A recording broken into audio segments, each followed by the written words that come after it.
안녕하세요. 클로버 학원의 대표 원장 임현정입니다. 오늘 저희가 황영원 선생님 모셔봤는데요. 클로버 학원에서 수학 가르치는 황영원입니다.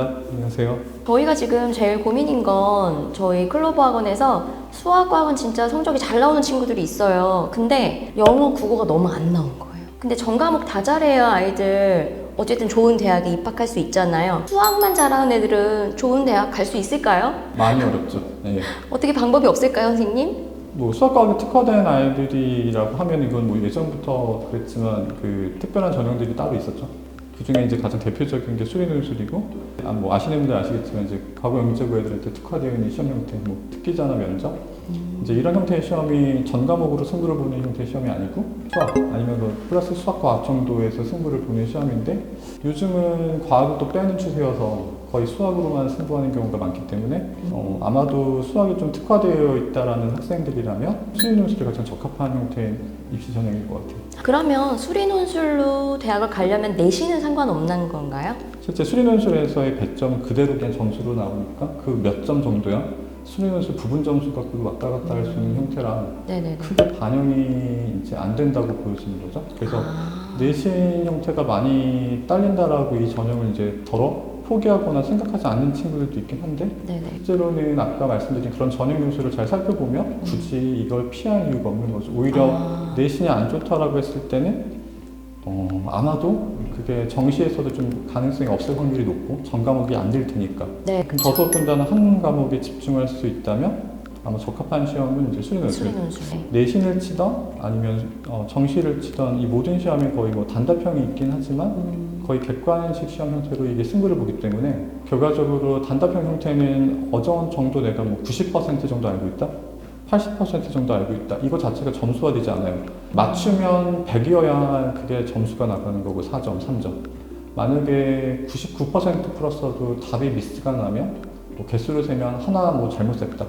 그럼 빵점. 이런 아이들 때 보면 대부분 이제 수련술을 쓰는 걸 보면 완전히 공부를 한 적이 없는 아이들, 완전히 바닥인 애들이 아니고서야 어떤 문제를 푸는 데 있어서 백지 상태인 애들은 없거든요. 어느 정도까지는 풀어내요. 마무리를 못하거나 중간에 이제 몇 단계에서 걸리는 것인데 거의 이런 서술형 시험 형태에서는 그나마 거기까지는 점수를 줄 수 있으니까 완벽하지 않은 애들이 객관식 시험 형태로 승부를 보기는 쉽지 않고 그런 아이들은 오히려 이런 전형 형태가 좀 맞죠. 아주 좋습니다.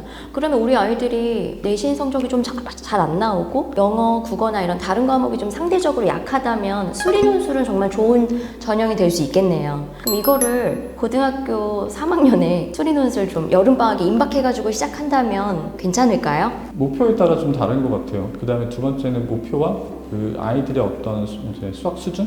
여기서 말하는 수학 수준이라는 걸 이제 수리논술 내용을 좀 살펴봐야 되는데요. 이 전형 자체를 보면은 기본적으로 서술 형태라고 생각되어지는데 이 안에서 출제되는 문제 구성을 좀 봐야 돼요. 그래서 그 문제 구성을 보면 분명히 답이 나오는 문제, 그 다음에 답이 나오는 문제가 아니라 뭔가 논증하거나 써내려가야 되는 문제들이 있어요.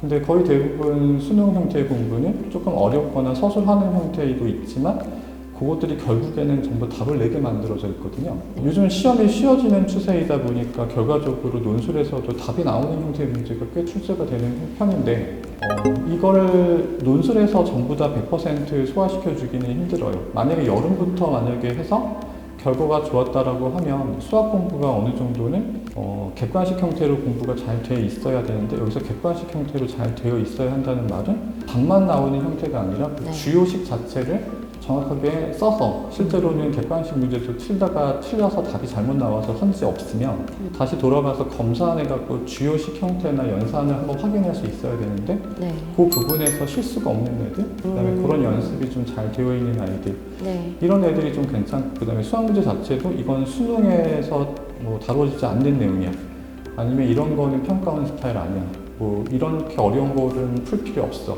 이제 이런 방식으로 공부하는 아이들 같은 경우는 수리논술의 또 시험 범위를 보면은 수능보다는 조금 더 폭넓게 다뤄지는 부분이기 때문에 근데 대부분 제가 보면 어디서든 제대로 공부를 해서 수학적인 좀 깊이가 있다. 이런 애들 같은 경우는 여름부터 한다라고 쳤을 때 목표를 좀 어디까지 두는지에 따라 다르지만 논증형, 추론형, 서술형 이런 조금 따져서 들어가야 되는 형태의 문제, 다시 말해서 수능에서 좀 익숙하게 다뤄지지 않는 그런 것들에 대해서 조금 집중적으로 훈련한다면 이제 그 아이의 적성과 성향에 맞던 그게 또 딱 맞아 떨어진다면 굉장히 그 효과는 극대화되고요.